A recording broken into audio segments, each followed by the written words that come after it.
So thank you very much, Vusi, and thank you all of us for joining. Please ask questions on the chat.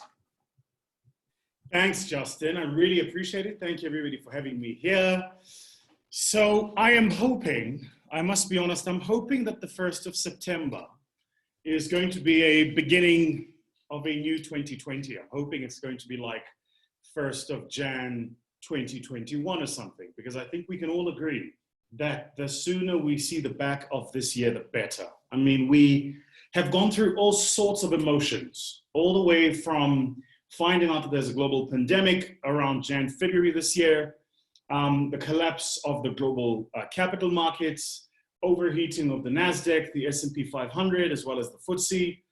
And then the virus made its way here, and we were then in 21 days lockdown. It's now day, I think it's 155. It is, and we're still actually really in lockdown because we're still at level 2. We find out this weekend about the passing of Black Panther.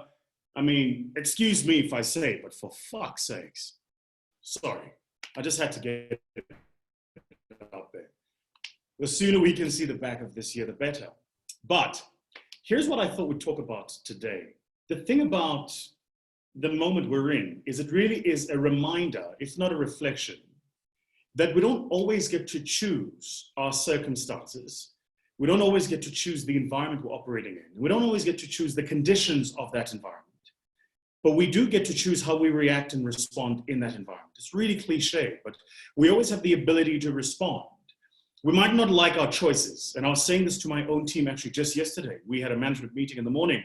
And I said to the team, I said, we might not like the choices, but I don't like the idea that we have no choice. Right? So there are a lot of people saying, well, you know, I actually don't have a choice. It's either, well, you do have a choice. If the minute you say it's either, that means invariably that you have a choice. You might be in an invidious position. You might be in the corner. You might not like the choices that you have, but you have choice. So my real obsession over this period has been, how are teams that are thriving at a time like this responding to a time like this? What are they doing? How are they thinking? How are they approaching their world of work? Because I do think that there is something we can learn from performance during a time of crisis, right? So think about it like this. When you're an athlete, say you are a 100-meter athlete, say, and you want to be competing at the Olympics, right? There is a set of things you do to prepare you for that. So there's something around your diet, there's something around what you supplement your body with, there's something around your training, the science, the methodology, et cetera, et cetera. So there is a regiment of programs that you put together to ready you to compete at the highest level in the sport. But what happens by the time that, let's imagine you get to the finals of the 100 meters at the Olympics and then you pull a hamstring. It takes 4 years for the Olympics to happen. So you've been preparing yourself for 48 months. Let's imagine you've been training 5 days a week or 4 times in a month. So that's 20 in a month, 20 by 48, you can do the math. This is over 800 training sessions that you've had. And it's just before the finals and you pull a hamstring. Are you gonna run or not? So I'm really interested in teams, leaders, managers that are able to thrive through these periods of chaos, these periods of like extreme uncertainty and complexity. I think there's 3 key things we need to be focusing our attention on, and then I'll jump to the thoughts that I've prepared here. The first is, I think this is a time for 3 key competencies in organizations and teams. Strategy, leadership, sales, right? First, strategy. Why strategy?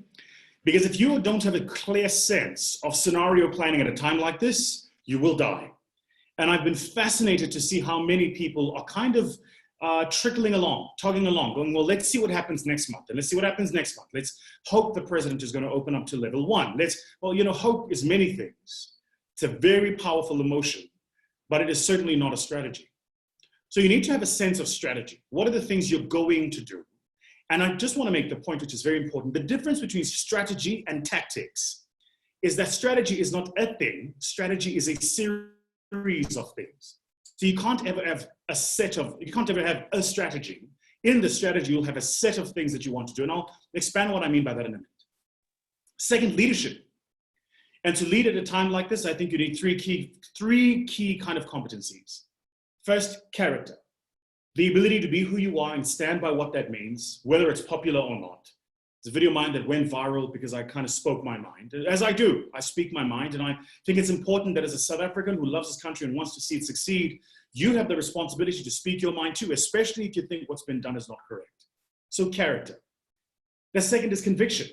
Have a clear sense of what it is you believe in, because I can tell you for free, this is not a time for wavering beliefs or sort of this wavered spine. You can't do it at a time like this. Now is a time for absolute clarity around what we believe. Are you in? Are you out? Is it up? Is it down? Is it low road? Is it high road? You have to be very clear about what you believe. And the third is courage, which I'm fascinated to see how few people actually have it. How do you lead at a time when you don't have courage? Those two things are literally mutually exclusive. You cannot say you lead people and lack courage. So strategy, leadership, and then the most important of these, I think, at a time like this, sales. Listen, if you can't close deals at a time like this, you're going to battle. And I think it's an important consideration, right? Because if you think about it, the world of sales that we come from, I spent some time in the boiler room myself, so I kind of understand how that works. But the world of sales that we come from was always frequency-based, relationship-based, human touch-based. So it was, how frequently do I see the client? How well do I know the client? And I must actually see and be in front of the client, right? Well, those three have all kind of been removed from us now. The frequency's gone. Frequency's gone in part because people are busy. We're in lockdown. We're now having to manage whether or not my dog is barking as I'm delivering this presentation, right? So there is this conflation and collision of my personal life with my work life. So frequency's out the window. The relationship is also being strained. It's being strained because I imagine for most of your customers, they themselves are under pressure with their spending. So they would, of course, put you under pressure because they're trying to get the better deal. And the best deal sometimes for the client at a moment like this is about price. It's not always about product and or value. And then finally, it's about seeing people. We love the idea of seeing people, right? Being in front of people and making sure that you are actually in front of people and that you can talk to people. So here are, I think, the three main things that I want to share with you based on these ideas. The first is to ask yourself as a team, as a manager right now, are you agile? Simple question, and I'll break down what that means in a minute. Are you agile? It's one of those things, right? But agility is it's like a great conference term, and everybody talks about agility. But unless you actually are it, you don't know if you are it. So how do you know if you are agile? For me, that's really the question. How do you know if you are agile? And I think the way to think about it is to ask yourself these things. So first, do you understand the context of your environment outside of the moment that you find yourself in? Because if you don't, you'll lose the ability to be agile. You'll be locked in the very moment that you find yourself in. I'm seeing a lot of managers and a lot of leaders right now being responsive to a particular stimulus at that time, but losing context and perspective. I'm going to give you guys an example. I'll use a personal one. This is a closed meeting, so I'll share this with you guys. So last week, having a conversation with my board, and we're talking about business, as you do at a board meeting.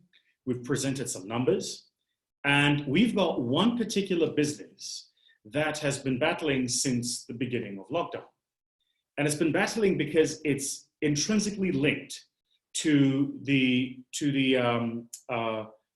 P&Ls of our clients, right? So my question to my board was, chaps and lady, we have one thing to do.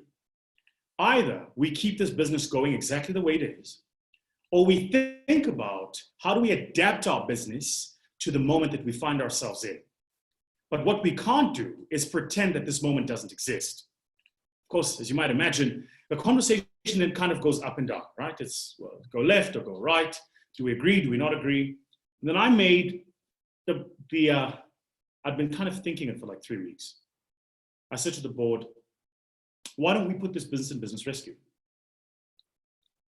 And the board said, well, geez, that's a big step. I said, well, think about it logically. The Companies Act engenders us to act responsibly because we have a duty of care as directors. If I look at the long-term picture, medium to the long-term picture, this part of the economy is not going to fire back for a while. So we can do one of two things. We can continue to, as we have done, put in more equity into the business or have intracompany loans that keep that business going. We don't know how long that's going to go for. So we're running a real risk here. Or we can accept that the environment we're in is as it is, surrender that business to a business rescue process. And in a group of companies where we have 6, it's only 1. And that 1, by the way, is 4% of turnover. We can continue to focus our attention on the other 96%. And the reason is because even though it's 4% of turnover right now as CEO, it's 80% of my stress. For me, that risk return matrix doesn't make sense, right? Brings me to this point. So I said to the board, I said, at the end of the day, you have to remember where we started. When I started the business, it was just me in a small 40 square meter office just off Allendale in Midrand. Bright-eyed, bushy-tailed with a big dream, and this is what I wanted to do.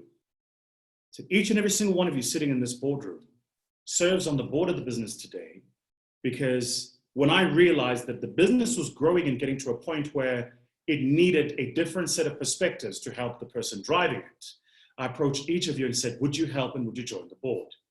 But you're not an advisory board, you're a statutory board, which means you have the same director's responsibilities as I do. And that's engendered to you. Second thing for you to consider is we now are an institutional fund manager. So we are actually managing funds on behalf of institutions. This is not just about us anymore, or as my head of marketing said at the time, that's not a great marketing message. I said, well, it's not just about marketing anymore. It really is about protecting the interests of everybody involved. But the reason I took them back to where the business had started is because I think if you want to, at a time like this, come out of a time like this doing well, and remember this, especially those of you who manage people, you have to find a mythology, or story that resonates in your firm, in your organization, and you have to share the living shit out of it. So I wonder if your mom and dad ever told you to eat your carrots because it was good for your eyes. I wonder if you ever had that. My mom used to tell me that. She used to say, eat your carrots, is good for your eyes. For those of you who don't know, there is no scientific evidence linking carotene to eyesight. None. So you might ask yourself the question, where does that myth come from? See, in World War II, in the Royal Air Force Navy, the British were experimenting with a type of technology known as radar technology. Radar is, quite well known today, ubiquitously used, but in World War II, it was groundbreaking stuff. And so the Brits had given it to this one particular pilot, and his job was to fly only at night, looking for Nazi planes and shoot them down. He loved carrots. In fact, legend has it, he ate 1 carrot every single day.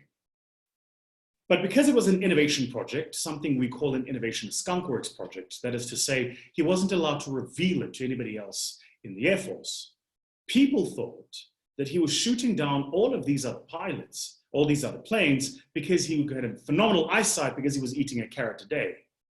It wasn't. He was shooting them down because he had radar. Then already the legend started about eat your carrots because it's good for your eyesight. And here we are today, close on 100 years after that, in fact, 80-something years after World War II, and you will still tell your children, eat your carrots because it's good for your eyesight.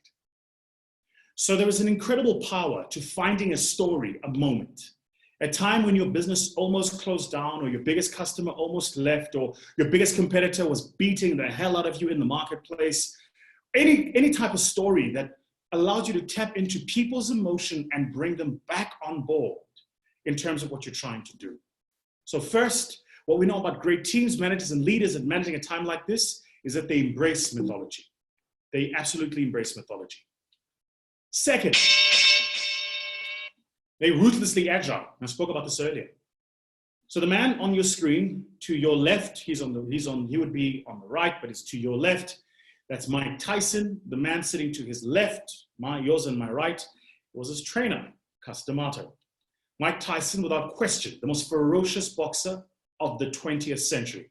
Without question. The man was a pit bull.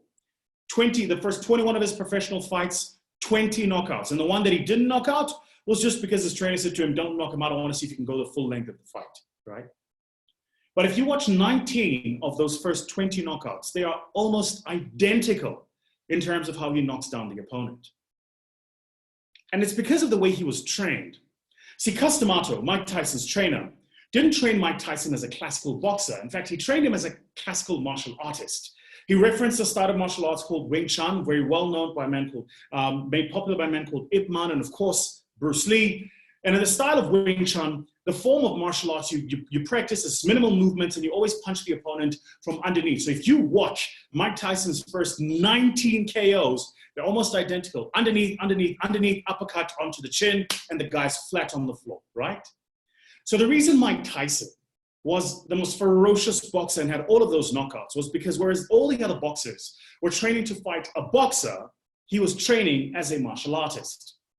The point about it is if you want to be agile in your space, your environment today, stop looking inside your space and your environment, start looking outside. The echo chambers of your space are not going to give you any new ideas.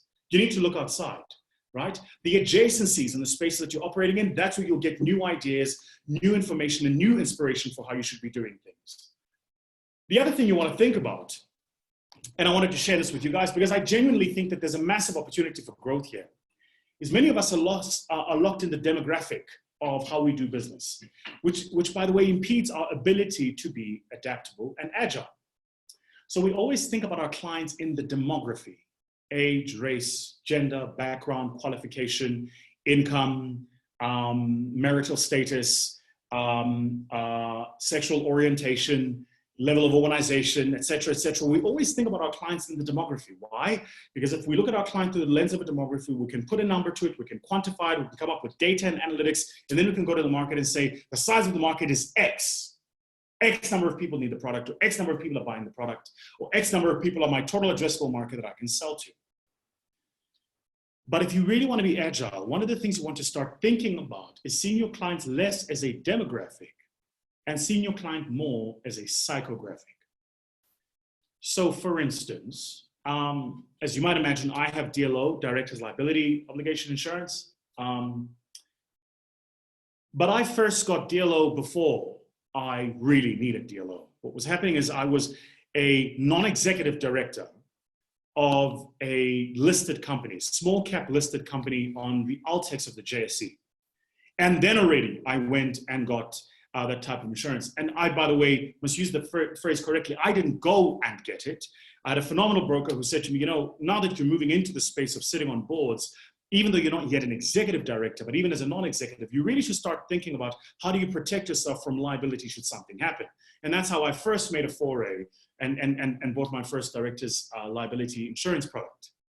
I was at the time 27 years old. So the question is, how many of you here are talking to 27-year-olds and thinking about whether or not they need that kind of product? It's not typically where you'd look, right?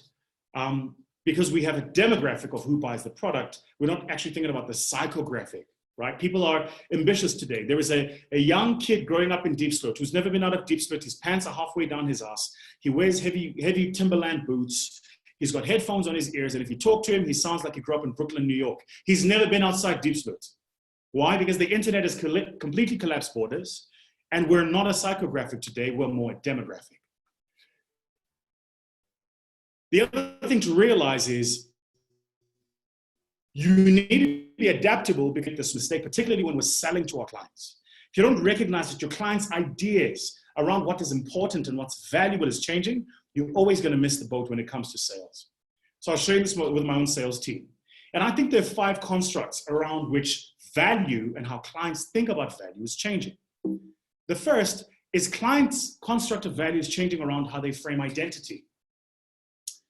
So how people answer the question, who are you? Right? So who are you, right? Do you answer that in the affirmative to the gender? Do you answer that in the affirmative to the geographic region you come from? Do you answer that in the affirmative to your level of education? How do you answer it, right? So for instance, when I was doing my MBA in London, if you'd asked me who I am, my answer would have been my name, and then I would have said from South Africa. If you ask me that question when I'm in South Africa, I will not mention from South Africa because I'm in South Africa. So even the idea of identity is constantly fluid and changing based on the context that people are finding themselves in. And I think the question for you to ask yourself is, how are your own clients thinking about their sense of identity? And I'll come back to this in a minute and give it a bit more meat because I think it's important to flesh it out. The second thing to think about is wealth. I think value is changing around how clients think of wealth. I think pre-lockdown, a lot of us thought about wealth in the construct of money. I'm noticing more and more of my clients who are incredibly wealthy think about wealth less as a construct of how much money they have and more as a construct of how much time they have, how many options they have, and how much freedom they have. And so the question for you is, are your clients really thinking long and hard about how their construct of value is changing? Third, legacy. I promise you now that everybody's rethinking their legacy, and I think COVID has forced that on us. It's forced us to fundamentally rethink what it's all going to be worth. So these businesses we're building, these careers we have, all these things we're trying to achieve, what's it all for? And it might be a question for you to have a conversation with your clients about. Legacy. What is it all for? What's at the other end of it? Particularly, and I'm noticing a lot of this with business owners. Right? So the more and more business owners and founders I'm talking to, this question has become really, really important. Just yesterday, I was talking to a founder of a fintech company that's growing. He's signing on 40,000 new users every single month. Phenomenal fintech business that's very disruptive to the payment space. And he's committed 100% of his profits to social causes. 100%. I thought that was insane. So he and I were chatting about it, and he was like, yeah, because at the end of the day, we realized that we are making all this money, but it's all for naught if we're not really making a contribution to the social welfare of the country, and that's why we've decided to do that. Alan Gray did something very similar, right? Just before he passed, of course, the formation of the Orbis Foundation. Now, the Orbis Foundation actually is the largest benefactor of the capital wealth coming out of the Alan Gray organization. This idea of legacy, what's it all going to be for? Fourth, the archetype of masculinity. I think this is a big one that's changing. I've got a client that is a hoteling group. They've got an interesting problem, and their problem is that in many of the countries where they're operating, they have gender binary toilets. As you know, many hotels have gender binary toilets. When you go to the bathroom in a hotel, particularly in the lobby or the public use areas, it's male or female. So the question they've had asked of them, particularly in North America, is what about people who don't identify as either male or female? So where do they go? Where do the trans people go, right? You'd never thought about that, right? But it's, you know, we have this like archetype of masculinity, the idea that it's either masculine or feminine, and there's a way those two things behave. We're seeing that those two things are changing now. Even the most effective leaders of our time today tend to be leaders that are a bit more effeminate in their approach. Read, for instance, the study that was done by The Economist, and they looked at the response of the countries that are led by females. And countries that are led by females responded far better and have had a much lower loss of life as a percentage of the population during this COVID crisis than countries led by males. You could argue statistically that there are far more countries led by males, and then therefore that the base, of course, is different. That's not the point. The point is the argument is being made around whether or not we don't need a different modality of leadership at a time like this, right? And then finally is to look at the idea of free. Now this, I think, is going to be the game changer. I think if you're not really thinking about how do you offer something for free to current and potential clients, you're completely missing a huge sales opportunity. A free conversation, a free consultation, a free risk assessment. You should be offering that stuff for free if you're not already, right? Absolutely for free if you're not already, just to help the clients understand the level of risk they're facing, the issues that they've got, even if they choose to do business with you or not, right? Because I think what Facebook has done, the likes of Facebook, is they made free the new premium. So you all hear a Facebook account, you pay nothing for it.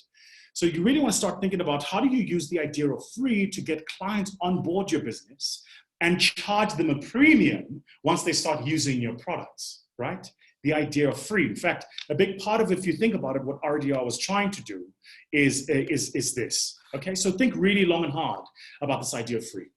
So If you really want to build an exponential organization, a great leader that leads through a time of extreme chaos, it really is about understanding the analytics and the data that drive your business, the IQ, reading the environment and emotion of the space, the EQ, and then sharing with you some of the things that I've spoken to you about, which is this idea of the AQ.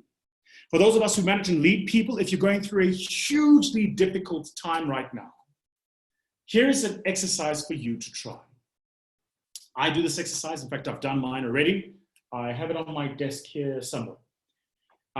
Write a letter to either yourself or to the next person that will take over from you in whatever role, whether you're a team leader,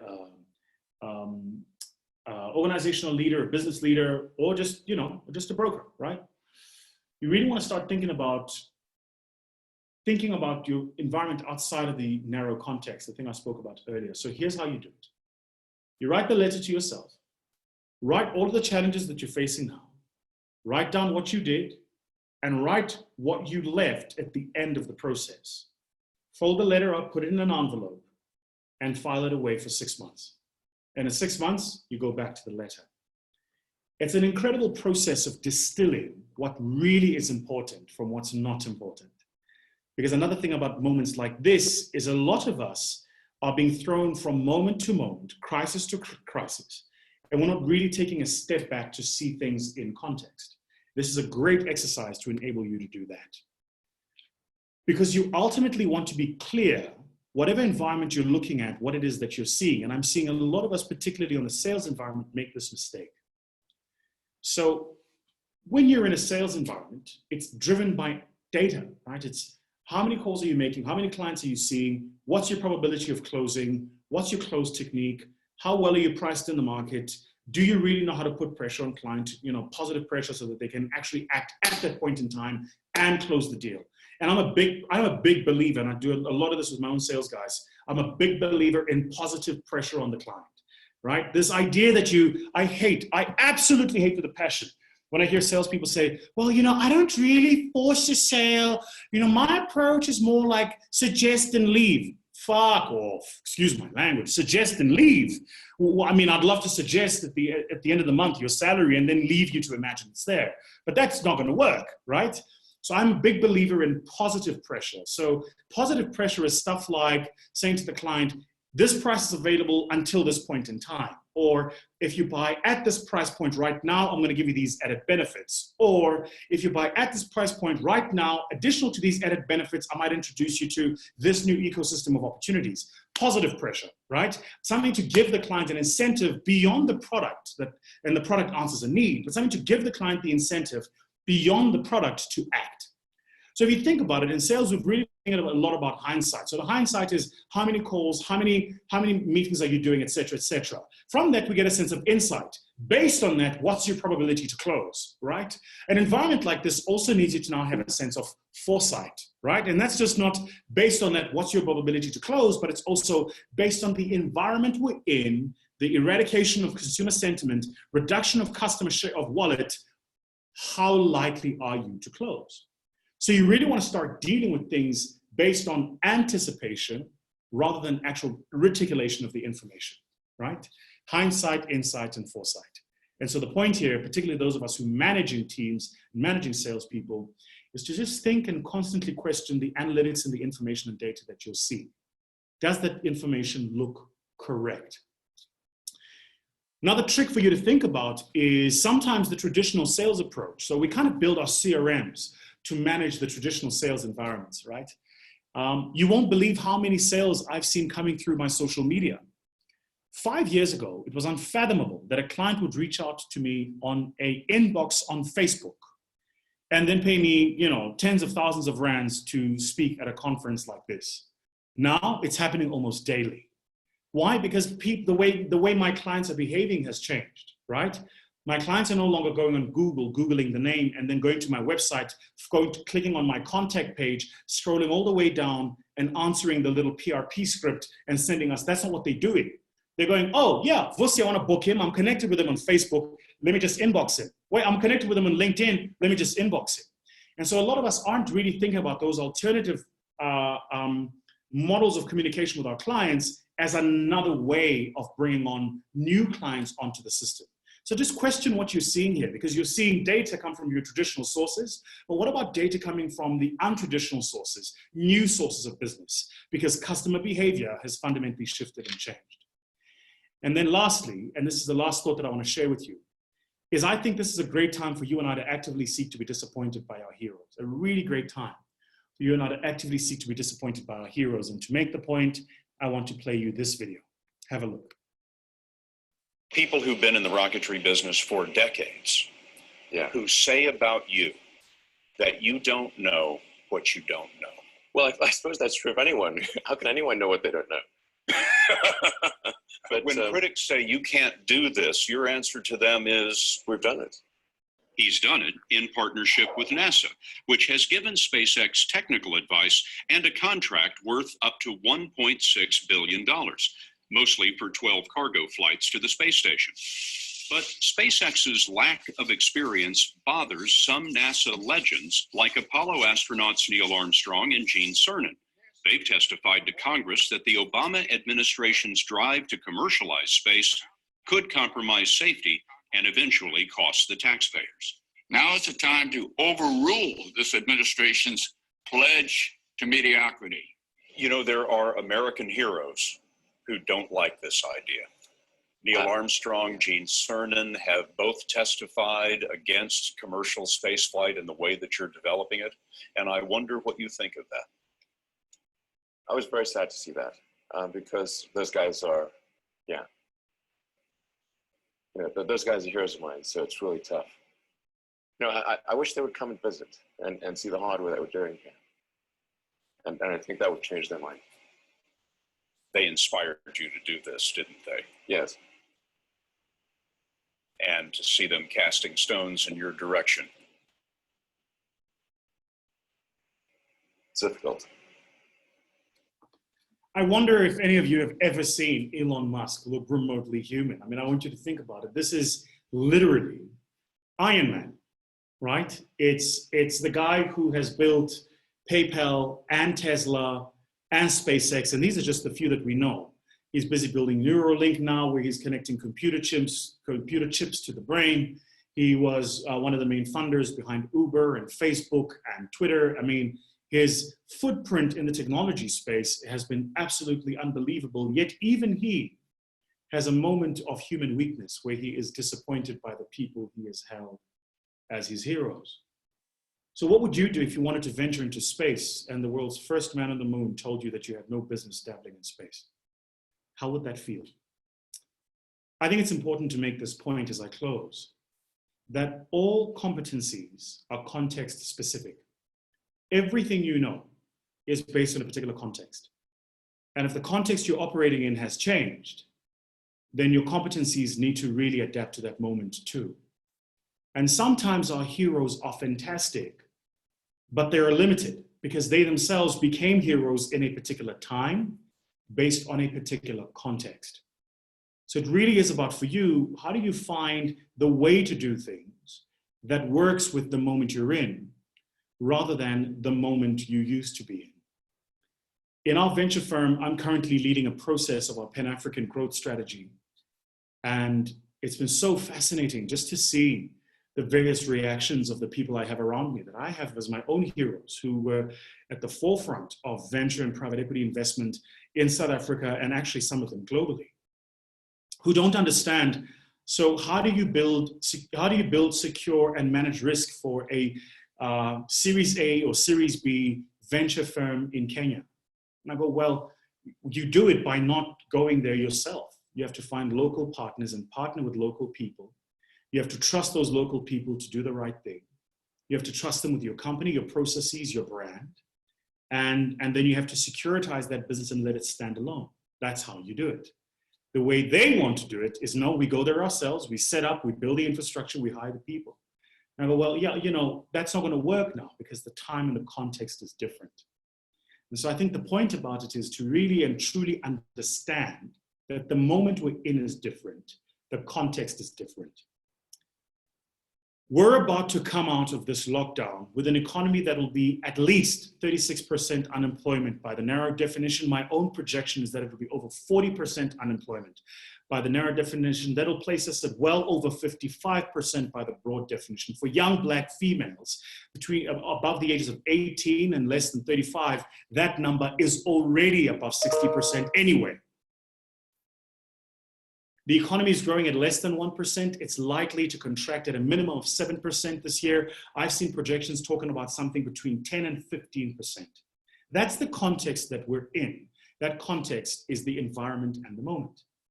If you think that the way you're used to doing things in a, beyond 2% economic growth environment, less than 26% unemployment environment is going to persist today, you're very, very wrong. We've seen companies listed on the JSE with incredibly strong balance sheets do rights issues, which is in effect an admission that they don't have the capital to continue in the short term. And by the way, that's happening on the big companies, large traditional companies on the traditional capital markets on the JSE. What on earth do you think is happening with the mid-sized companies? What the hell do you think is happening with the small businesses? So there's clearly a big need out there. The question for you and I to think about is how do we translate our competencies for the context that we're in? How are you there and present for your clients at this moment? Sharing of insights, sharing of new ideas, new information, and actually doing it for free so that you can enable your clients to unlock the value in some of the thinking and the ideas that you have as a team. So those are my thoughts. That's what I wanted to share with you guys. Thank you so much. I'm going to hand over back to you, Justin. Let's see if we can have a conversation. Thanks, guys. Thank you so much, Vusi, and thanks to all of you for listening. I think there was a really great and inspiring talk. I really liked your suggestion up front that we should make Spring Day the real start of 2020, and I really hope that to all of you listening that you'll use some of this new thinking and inspiration, and let's together make Spring the start of 2020.